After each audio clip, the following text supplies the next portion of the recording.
Hello everyone. I have decided to come back to India. Yes, मैं अपने देश अपने घर इंडिया वापस आ रहा हूँ एजुकेशन मिनिस्टर धर्मेंद्र प्रधान का रेजिग्नेशन मांगने के लिए। इतने दिन से आप सब देख ही रहे हो कि हम सोशल मीडिया पर आवाज़ उठा रहे हैं कि पेपर लीक के कारण जिन नीट के बच्चों ने सुसाइड की और जो लाखों स्टूडेंट्स की मेहनत बर्बाद हुई है, उसके लिए तो धर्मेंद्र प्रधान को रिज़ाइन करना ही चाहिए। 8 लाख बच्चों ने हमारी पिटीशन साइन की है। Crores of people have supported this demand on social media as well. And not just that, देश में कई सारी जगहों पर इसको लेकर प्रोटेस्ट भी तो हो रहे हैं, जैसे लखनऊ, जयपुर, महाराष्ट्र, दिल्ली। लेकिन फिर भी इनको कोई फ़र्क नहीं पड़ रहा। आज नीट के 22 लाख स्टूडेंट्स, सीबीएसई के 17 लाख स्टूडेंट्स, सीयूईटी के 16 लाख स्टूडेंट्स और एसएससी जीडी के 40 लाख स्टूडेंट्स, ऐसे 1 करोड़ से ज़्यादा स्टूडेंट्स हैं जिनकी ज़िंदगी के साथ मजाक किया गया है सिस्टम द्वारा। इसकी वजह से स्टूडेंट्स बहुत ही ज़्यादा एंशियस और परेशान है अपने फ्यूचर को लेकर। किसी को तो इसकी जिम्मेदारी लेनी होगी। इतने बड़े ब्लंडर के बाद भी अगर एजुकेशन मिनिस्टर रिज़ाइन नहीं करते तो इसका मतलब इस देश में अकाउंटेबिलिटी नाम की कोई चीज़ बची ही नहीं है।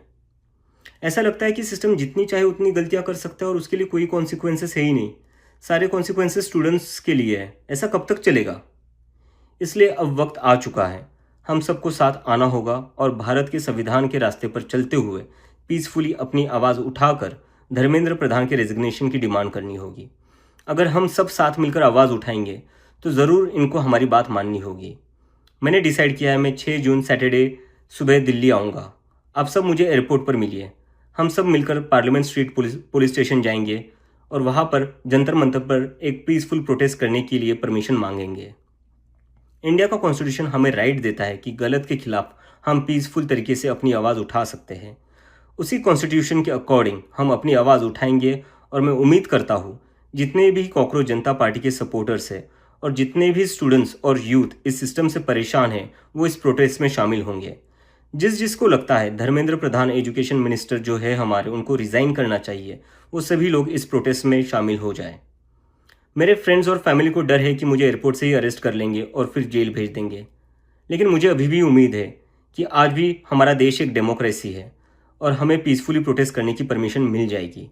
I want to make it clear, I'm a big admirer of Gandhi, Ambedkar, Bhagat Singh and Nehru, and I believe in the Constitution of India more than anything else, जो हम सबको एक डेमोक्रेसी में अपनी आवाज़ रखने का राइट देता है। और रही बात जेल के डर की, हम कब तक डर कर जिएंगे यार? ये देश किसी एक पार्टी का थोड़ी ना है, ये देश तो हम सबका है। हमारे फ्यूचर का सवाल है, हमारे फ्यूचर बर्बाद हो रहा है और ये अब हम सबकी जिम्मेदारी है कि जब भी इस देश में किसी के साथ कुछ गलत हो तो हम सबको आवाज़ उठानी चाहिए in a very peaceful and democratic manner. मैं चाहता तो यहाँ यूएसए में जॉब लेकर आराम से रह सकता था। मुझे पिछले कुछ दिनों में कई जॉब ऑफर्स भी आई है, but I am not gonna take it as I have decided to come back to India because I love my country and I really want to do something for my country. हम सब आज जो कुछ भी है वो सब इस देश ने हमें जो दिया है उसी के कारण है और अब हमारी बारी है अपने देश के लिए कुछ करने की, क्योंकि अगर हम आज कुछ नहीं करेंगे तो कौन करेगा? कब तक हम वेट करेंगे कोई और आएगा, आवाज़ उठाएगा और हमें बचाएगा? सो जितने भी पीसफुल और कॉन्स्टिट्यूशन को मानने वाले कॉकरोचेस है, let's all come together to save the future of millions of students. Thank you.